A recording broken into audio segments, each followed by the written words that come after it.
नमस्कार दोस्तों, मैं हूं अनिल श्रीवास्तव और आप देख रहे हैं एस्ट्रो स्टॉक विज़न। यदि आप शेयर बाज़ार में निवेश करते हैं या स्विंग ट्रेडिंग करते हैं तो आपने एक बात ज़रूर देखी होगी। कई बार हम एक बहुत अच्छी कंपनी का स्टॉक खरीदते हैं लेकिन महीनों तक उसमें कोई ख़ास मूव नहीं आता। वहीं दूसरी ओर कोई साधारण सा दिखने वाला शेयर कुछ ही दिनों में 15-20% तक बढ़ जाता है। ऐसा क्यों होता है? क्या केवल अच्छी कंपनी खरीद लेना ही पर्याप्त है? क्या केवल टेक्निकल एनालिसिस से सही स्टॉक चुना जा सकता है? क्या केवल फंडामेंटल्स देखकर अच्छा रिटर्न मिल सकता है? या फिर फाइनेंशियल एस्ट्रोलॉजी अकेले हमें सफल बना सकती है? मेरा उत्तर है नहीं। मेरे अनुभव में इन सभी में से कोई भी एक तरीका अकेले पर्याप्त नहीं है। इसलिए मैंने एक ऐसी रिसर्च मेथड विकसित करने का प्रयास किया है जिसमें अलग-अलग प्रकार के विश्लेषण को एक साथ जोड़कर निर्णय लिया जाता है।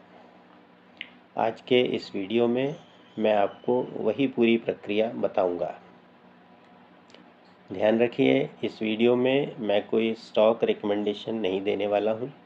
आज का उद्देश्य केवल यह समझना है कि मैं अगले एक महीने के लिए स्विंग स्टॉक्स चुनने की रिसर्च कैसे करता हूँ।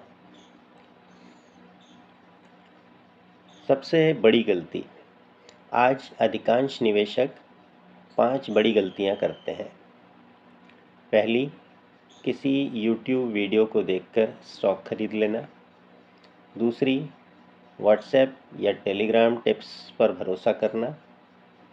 तीसरी, किसी बड़ी न्यूज़ के बाद बिना रिसर्च के एंट्री करना। चौथी, केवल टेक्निकल चार्ट देखकर निर्णय लेना। और पांचवी, केवल फंडामेंटल्स देखकर ये मान लेना कि स्टॉक ज़रूर बढ़ेगा। इन सभी तरीकों में एक समस्या समान है, ये अधूरे हैं। शेयर बाज़ार केवल चार्ट से नहीं चलता, केवल बैलेंस शीट से भी नहीं चलता और केवल एस्ट्रोलॉजी से भी नहीं चलता। अगर हमें सफलता की संभावना बढ़ानी है तो हमें पूरी तस्वीर देखनी होगी। मेरी 6 स्टेप रिसर्च मेथड। मैं किसी भी स्टॉक को चुनने से पहले 6 चरण में उसका विश्लेषण करता हूँ। सबसे पहले मैक्रो इकोनॉमी। मैं ये समझने की कोशिश करता हूँ कि देश और दुनिया की अर्थव्यवस्था किस दिशा में जा रही है। क्या आरबीआई की नीति बदल रही है? क्या ब्याज दरों में बदलाव की संभावना है? महंगाई बढ़ रही है या घट रही है? क्रूड ऑयल की दिशा क्या है? डॉलर मजबूत हो रहा है या कमज़ोर? विदेशी निवेशक यानी एफआईआई पैसा ला रहे हैं या निकाल रहे हैं? अगर पूरी अर्थव्यवस्था किसी सेक्टर के पक्ष में है तो उस सेक्टर में अवसर बनने की संभावना बढ़ जाती है। दूसरा चरण, सेक्टर सिलेक्शन।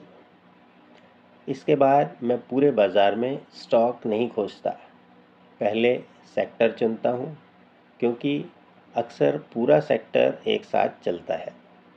यदि बैंकिंग मजबूत है तो कई बैंकिंग स्टॉक्स अच्छा प्रदर्शन कर सकते हैं। यदि डिफेंस सेक्टर मजबूत है तो उसके प्रमुख स्टॉक्स में भी तेज़ी देखने को मिल सकती है। इसलिए मेरा पहला लक्ष्य होता है सही सेक्टर चुनना। तीसरा चरण, फंडामेंटल एनालिसिस।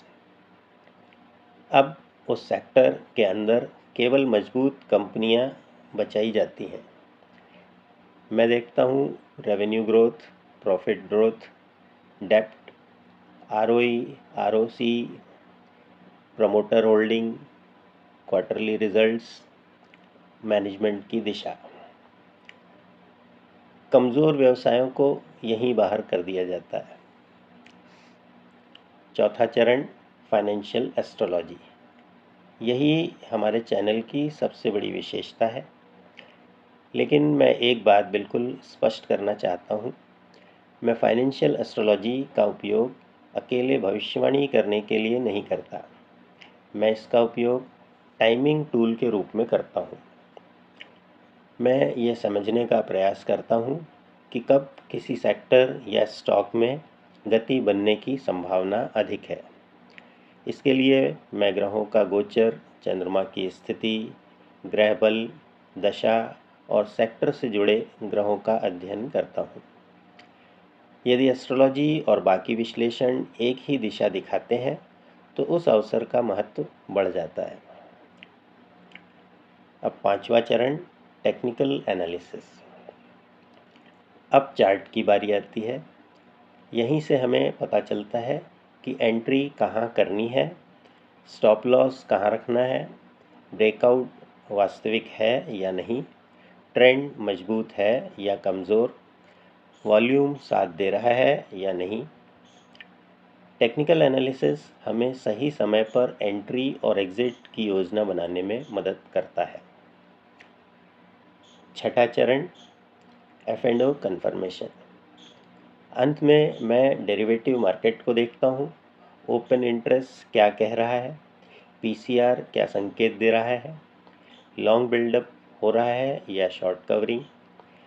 यदि यहाँ भी बाकी विश्लेषणों की पुष्टि मिल जाती है तो उस स्टॉक का विश्वास स्तर और बढ़ जाता है। अब अंतिम निर्णय कैसे लिया जाता है? जब economy, sector, fundamentals, financial astrology, technical analysis और F&O सभी एक दिशा में संकेत देने लगते हैं, तब हम उस स्टॉक को अपनी संभावित सूची में शामिल करते हैं। यही कारण है कि मैं किसी एक इंडिकेटर पर भरोसा नहीं करता।